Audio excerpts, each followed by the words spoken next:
Captain, Yes, sir. sino po ang nagbibigay ng pera sa iyo para i-convert mo sa dollars papuntang US of A kay Colonel Villela? Sino po? Mga security po niya, sir. Ano po? Security po ni GM, sir. Security ni GM, sir. may Madam Garma. Yes, sir. As I've said, mag-ingat ka, Colonel. Di ba? Kami, seryoso kami rito, pangiti-kiti ka riyan eh. General Benji Acorda, who also headed yung Directorate for Investigation. May I be allowed to ask some questions? Yeah, please proceed. Thank you, Mr. Chair. General Acorda, you were assigned with DI, Directorate for Intelligence, di po ba? Yes, sir.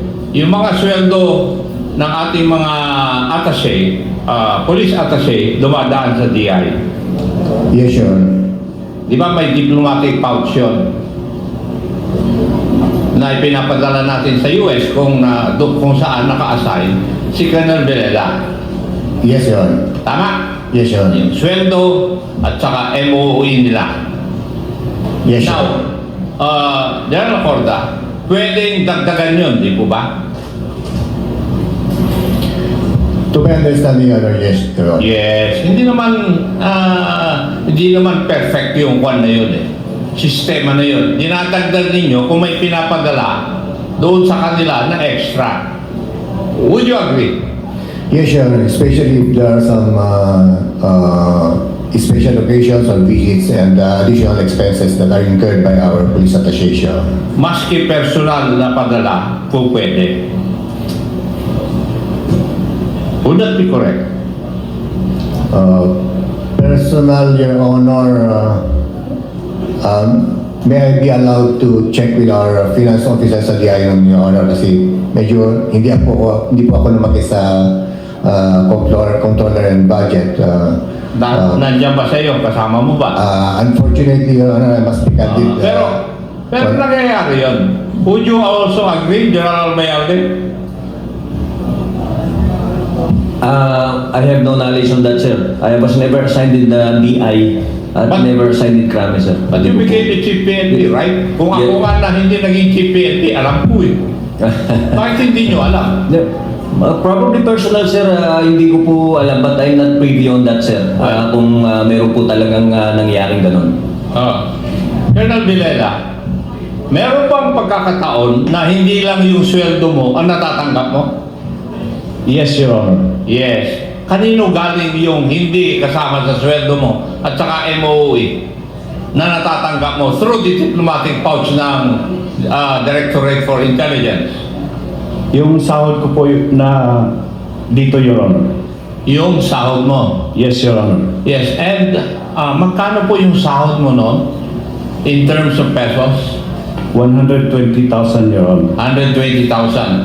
Mr. Chair, may I request the presence of Police Captain Anova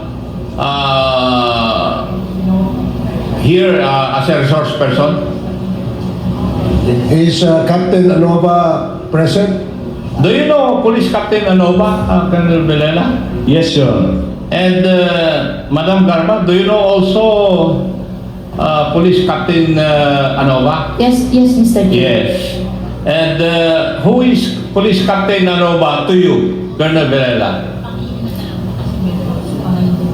When he was PNCO, Your Honor, lagi pong nagtatambay sa akin, Your Honor.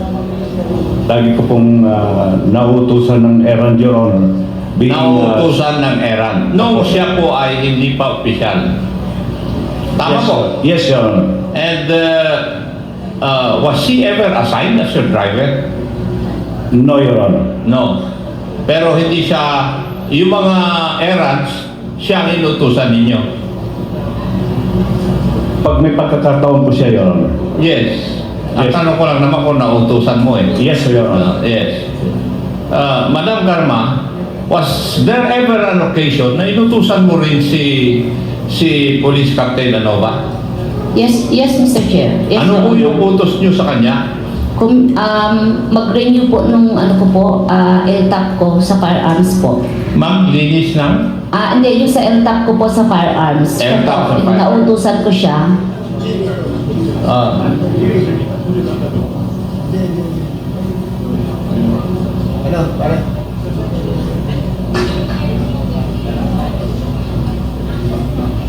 siguro yun yung sagot nyo, ha? Nauutusan nyo siya. Yes, Your Honor.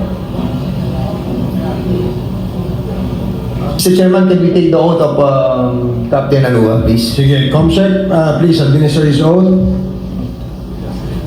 Mr. Nova, do you swear to tell the truth, the whole truth, and nothing but the truth in this public inquiry? So help you God. The oath has been administered, sir. Okay, thank you. Please proceed, Congressman Akop. Thank you, Mr. Chair. Captain, ano ba? Ang sabi ni Madam Garma na pag-uutusan ka lang na ayusin yung kanyang LTAP, License to Own and Possess Firearms. Tama po ba yun? Yes, sir. Yes. Meron pa ba siyang ibang utos sa'yo? Aside from yung pagpa-follow up ng LTOP or License to Own and Possess Firearms, meron pa bang utos? Kung sa iya, kung sa kanya sir, rekta, Sige hindi. namin. Kung sa kanya po rekta sir, hindi po. Kung sa kanya rekta na utos, wala po kasi di man po ako nakarekta sir. Sa kanya rekta na utos sir, hindi po. Merong mga impormasyon kami natanggap na ikaw ay nagpapapalit ng peso to dollars dito po sa Maynila. Totoo ba yun? Yes sir. Totoo. Yes sir. Sino po ang nag-utos para magpalit ka ng peso to dollars? Tumatawag po sa amin sir. Ano no? May tumatawag lang sir. Sino po yung tumatawag sa iyo? Si Sir Bilela sir. Si? Sir Bilela po. Si Sir Bilela po. si Sir Belela. Siya ang tumatawag sa iyo para magpapalit ka ng dolyar. Noong tumatawag ba siya sa iyo, noong panahon na nandun siya sa United States of America? Yes sir. So, for long distance? Viber po sir. Viber? Yes sir. Viber. Text, tawag. Tawag sir. Tawag. So, tawag. Ang inutos niya sa iyo, magpapalit ka ng pesos to dollars. Ano naman sir? Pag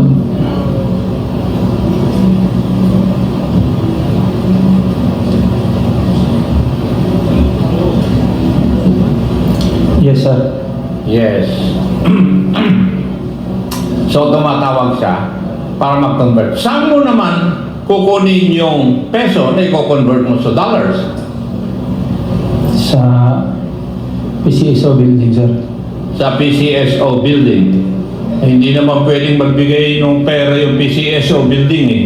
Kasi, siyempre, tao ang magbibigay ng pera. Di po ba? Captain, Yes sir. sino po ang nagbibigay ng pera sa iyo para i-convert mo sa dollars papuntang US of A kay Colonel Villela? Sino po? Mga security po niya sir. Ano po? Security po ni James sir. Security ni James sir. may Madam Garma. Yes sir. Sa dinami-dami ng security ni Madam Garma na galing sa CIDG, meron pa ang team ng NBI noon dyan eh. Sino sa kanila? Sino sa mga security ang nagbibigay sa iyo? Si Sergeant Obalye sir. Sergeant Obalye sir. Ubalye. Sergeant Obalye sir. Yung tinanong kanina ni Honorable Fernandez na kasama sa grupo na nandun sa PCSO. Yes po sir. Yes. Now, yung pagbibigay o pagkukuha mo ng pera doon sa taong yon, regular ba? When I say regular, is it weekly, 50 days, monthly, For 6 months? Hindi naman, sir. Ano? Hindi regular, sir. Paano? Ilang beses halimbawa sa isang buwan? Wala, sir. Walang takdang, ano, sir. Walang takda. Walang takda po. So, ibig mong sabihin, Captain Nova, na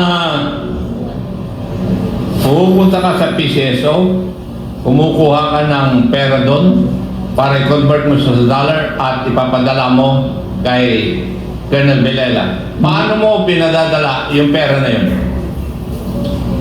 Pakiulit po, sir. Paano mo ipinadadala yung na-convert na pera papunta kay Colonel? Binabalik ko lang din, sir, kung sino nagbigay, sir. Ha? Binabalik ko lang din, sir, kung sino nagbibigay. Binabalik mo doon sa Kung sino nag-abot, sir. nagabot sa'yo. Yes, So, sir. ibig sabihin si Ovalles. Yes, sir. May I know if we have invited Ovalles, Mr. Chair? We have? Is he present? Yes. Yes. Pwede ba huwag kang maupo dyan? Kasi iko-contact ko sana si Colonel Grijaldo at saka si Colonel Villela dahil tinatanong sila, nag-uusap pa silang dalawa eh. Kaya nga, would you please sit farther from Colonel Villela?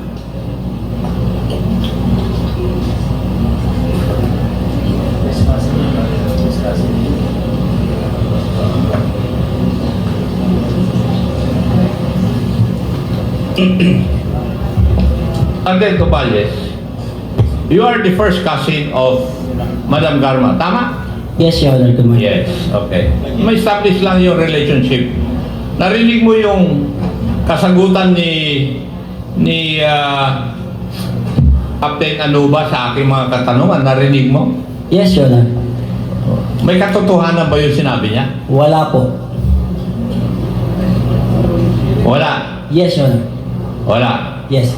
O Captain, sinabi nung sargento, ikaw daw ang sinungaling. Ako po yung nagsasabi ng totoo. Ako po yung nagsasabi ng totoo. Nasabi ko lang po yung totoo, Your Honor. Ha? Sinasabi ko lang po yung totoo. Alam mo, Sergeant Ovalles, mas paniniwalaan ko ito. Bakit? Ito assign lang kay Colonel Villela. Ikaw, kasama mo si Madam Garma na matagal. Di ba? Sinungaling ka rin eh. Pero mamaya-maya, abutin ka rin siguro.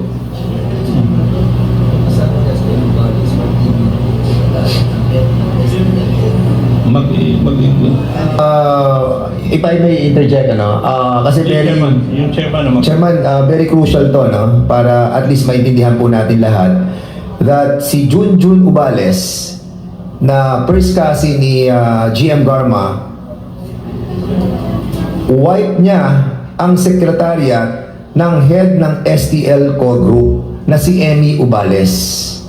And a while ago, this was manifested by GM Garma that Emmy Ubales is one of her in-law that was hired in PCSO. Asawa mo ba si Emmy Ubales?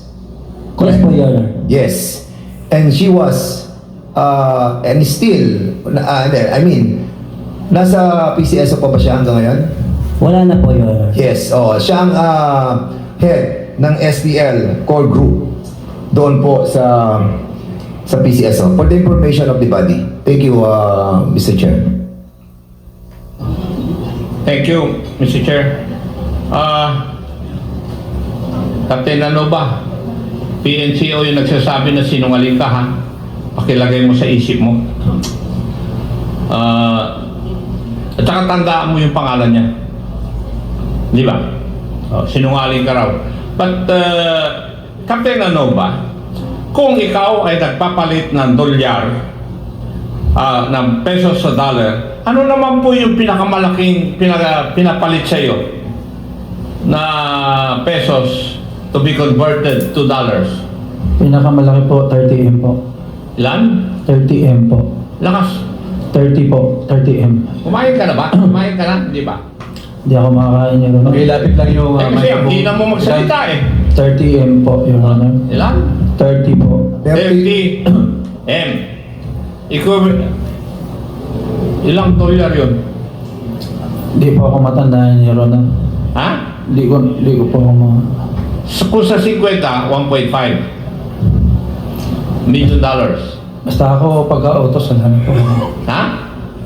Pag na, ano na po, wala na po ako, hindi ko na matandaan, Your Honor. Di makutik ko convert ng ano. So, sino nagpapalit sa'yo ng 30 million pesos? Doon po, manggagaling kay Oballes, Your Honor. Kay Oballes. Yes po.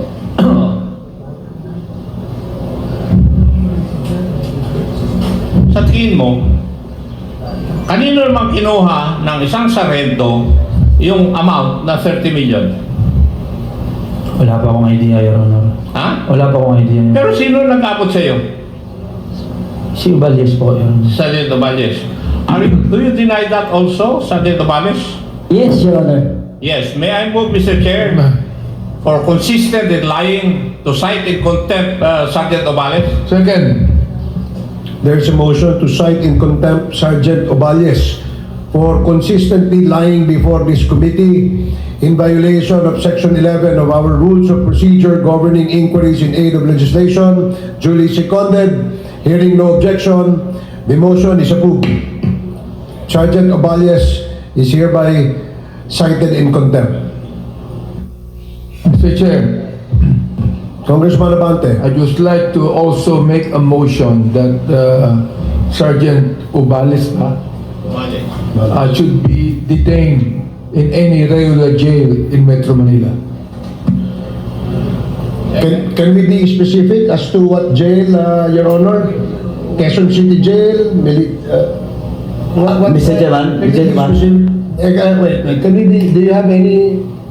I don't have any, perhaps in Quezon City Jail so that it will be near Batasan. Okay, now, yes, Congressman Paduano. Before we rule on the detention, no? Period of detention at saka yung detention facility. Sergeant Oballes, saan ka ba naka-assign ngayon? Southern Police District, Your Honor. Southern Police District. Yes, Your Honor. Sino yung immediate officer mo? Anong unit ka? Your Honor, katatapos ko lang po kasi mag-schooling. And then after ko po mag-schooling. Sa ngayon, wala ka bang assignment? Wala pa po. Nasa holding unit pa po ako. Ako nasa holding ka? Yes, sir. Pero SPD. Yes, po. Na-assign ka rin ba dito sa Quezon City? Nung bago pa lang ako na police, Your Honor. Nung bagong police? Apo. Anyway, Mr. Chairman,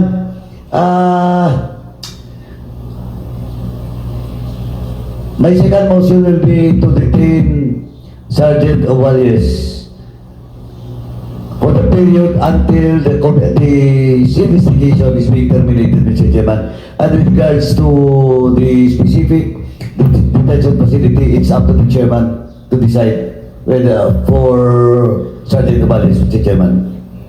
Okay, earlier, a parliamentary status that Sergeant Oballes has already been cited in contempt. And there is a second motion where Sergeant Oballes will be detained until the termination of this committee hearing until next year. Is that correct, Your Honor? Yes.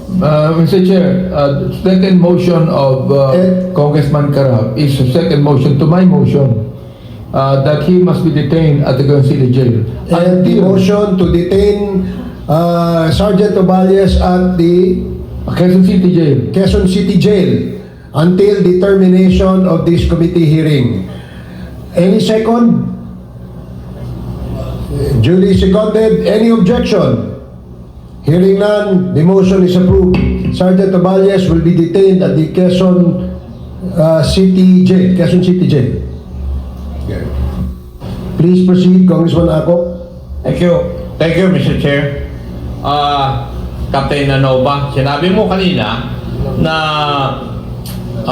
nagpapalit ka rin ng small amount of pesos, $2, na ipadadala doon sa United States kay Colonel Villela. Tama po ba? Yes po, Your Honor. Yes. Kinukuha mo rin yung pera kay Sergeant Obales. Hindi po. Saan nagagaling yung pera na yun? Meron na po akong kinatagpong tao. Ha? May kinatagpo lang po akong tao, Your Honor. May kinakatagpo kang tao? Opo, Your Honor. Sino naman po yung tao na yun? As to sa identity, Your Honor, di ko po kilala. Description lang po kami ng sasakyan. Ano? Pakilakas-lakas. Description lang po kami ng sasakyan, Your Honor.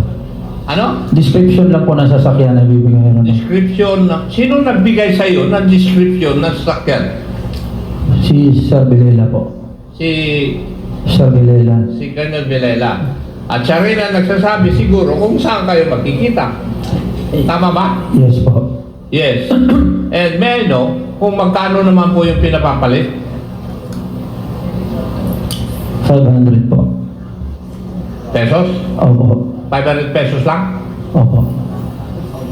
500 pesos. 500 pesos. Ay no, 500,000 po. 500,000 pesos. Pag ipinalit mo, binabalik mo rin doon sa tao ngayon?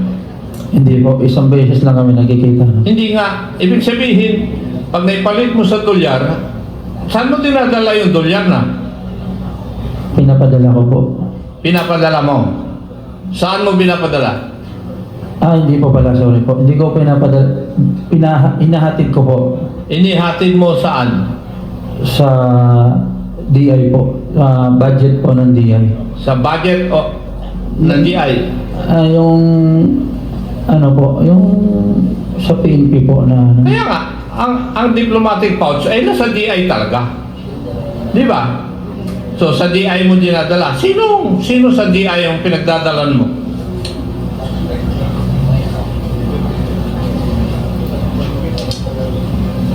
as to office lang po kasi, Your Honor. Di ko familiar, basta kilala ko lang alam ko lang yung office. Hindi. Sino tumatanggap ng pera na dinadala mo sa DI na papunta doon sa kay Colonel Vilela? Hindi ko na ma-recall, Your Honor, yung pangalan, pero kilala ko po siya sa mukha. Kilala mo siya sa mukha? Opo, Your Honor. Sige. Siguro when the time comes, lahat ng sa PNP, hanapin mo yung litrato. Ano? Para malaman mo.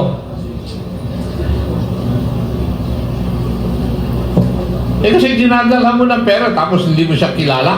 Hindi mo man Budget section po actually. Budget section ng DI. Budget section. Opo. Anong taon yon? Hindi ko mahina pa naman ako, Your Honor, dyan. Basta nasa Amerika si Sir, no? Okay. So, yun ang pinapadala doon kay Colonel Vilela. Opo, Your Honor. Colonel Vilela, a while ago, you stated, nung tinanong kita na meron pang iba, aside from your salary MOE na natatanggap ka, di ba? Inamin mo meron. Yes, Your Honor. Yes. Ito ba yung sinasabi na iba? Kaysa doon sa salary at saka MOE mo? Opo, Your Honor. Yan. Yes, Your Honor. Kanino kaya galing yun? At sino yung tao na sinasabi mo na katagpo ni Captain Anova? Kung sino po yung utusan ng asawa ko, Your Honor? Ang ibig mong sabihin, papupuntahin mo pa rito yung asawa mo? Hindi po, Your Honor. Kasi Sinong hindi asawa mo naman ang regular tinutukoy mo? yun. Sinong asawa mo ang tinutukoy mo? Isa lang po yung asawa ko, Your Honor. Ha? Isa lang po yung asawa ko, Your Honor. Sino nga eh? Si Marilu Mendoza Vilela po, Your Honor. Huwag mo akong paglulukuhin, ha? Colonel Vilela. Papunta ka pa lang, pabalik na ako. Yes, sir. Yes. Ang tanong ko sa'yo, sino yung nagpapadala? Isang beses lang po yun, Your Honor. Hindi ko naman tinatanong kung ilang beses eh. Ang tanong ko, sino? Kung sino nga po, sir, yung nautusan ng misis ko, sir. Kasi nandito May I move, Mr. Chair, that we invite the alleged wife of Colonel Vilela here? There is a motion to invite the alleged wife of Colonel Vilela. And any second? Second motion. Duly seconded. Colonel Vilela, huwag kang pangiti-ngiti dyan, ha? Hearing no objection, the motion is approved. Let me remind you, Mr. Chair. Colonel Vilela, You wipe off that smirk on your face. Otherwise, Mr. Chair. really, this is the first time we encountered an arrogant official of the PNP like you. Sinasabi ko na sa'yo. Sorry, Your Honor. Mr. Chair, I just want to find out who is the alleged wife of Colonel Playboy. Colonel Playboy, who is your alleged wife? Isa lang po ang wife ko, Your Di ba? Honor. Hindi po, Your Honor. Ay, hindi siya asawa mo? Sino asawa mo? Si Marilu Vilela po, Your Honor.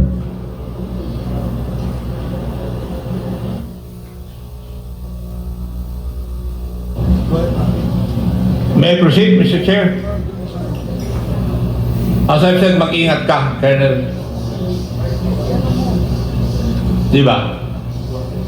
Kami, seryoso kami rito, pangiti-kiti ka riyan eh.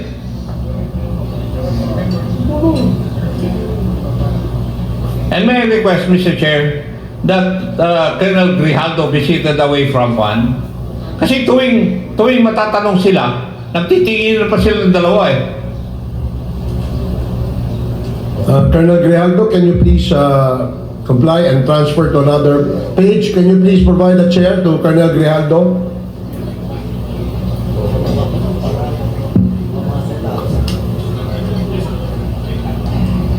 You wipe off that smirk on your face. I'm telling you, you cannot fool this committee.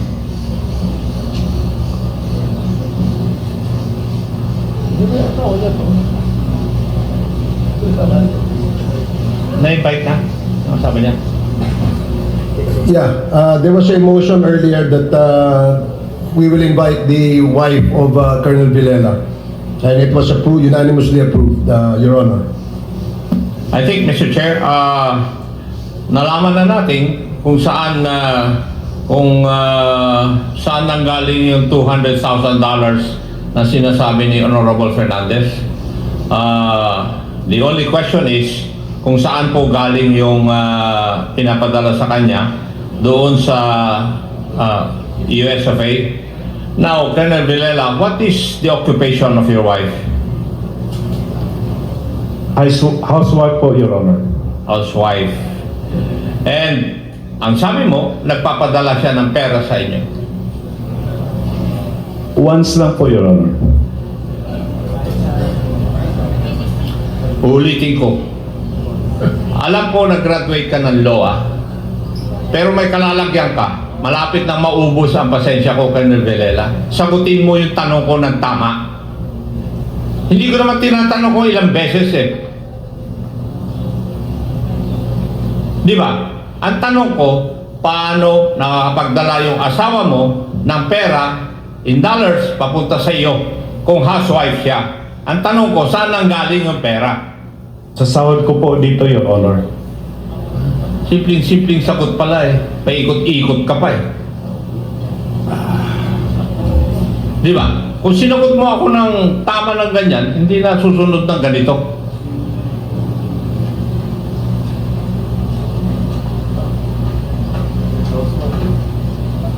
Sorry, sir. Maliwanag siguro yun. Kasi, nanggaling na ako dyan eh. Nandito na ngayon ako nakaupo. Ako ang nagtatanong. Dati, akong tinatanong ng ganyan. Di ba? But anyway, Mr. Chair, napatunayan po natin na si Madam Garma nagpapalit ng pera, pesos into dollars, worth 30 million. Yun lang ba ang nangyari? Meron pa bang ibang transaction na pinapalit sa'yo? Meron pa? Yes po, Your Honor. Ano pong ilang beses pa? 2 beses lang po yung Magkano yung pangalawang beses? nauna po yung una na 20, Your Honor. 20 M, Your Honor. Ang nauna, 20 M. Pero ibang hindi yan magkasabay, Your Honor. Anong ibig mo sabihin hindi magkasabay? Hindi isang bagsakan yung 20 million na pinapalit mo? Hindi po. 2 beses lang po ako nagpapalit ng malaki. Dalawang beses kang nagpapalit na malaki. Opo, Your Honor. Mas maraming beses yung maliit. Mga maliit lang, Your Honor. Yung maliit. Okay. Yung 2 beses na malaki, magkano po yung amounts? 20 po, Your Honor. 20 at saka? 30 po. At saka 30. Opo. So, pero yung iba, nautusan ka rin na magpapalit sa may lang, Your Honor. maliliit na amount. Okay. Saan mo dinala yung pinalit na 20 at saka 30? Kanino mo binalik? Dito, doon pa rin, Your Honor. Saan doon? Doon kung saan ko kinuha, doon ko lang din po binibigay. Your Saan mo Honor. nga kinuha? Sa PCSO ko. Your Sa Honor. PCSO. Okay. So, Ano? yung pa rin tao na yon, Yes, Your Honor. si Sergeant Obales. Yes po. Okay. Thank you, Mr. Chair.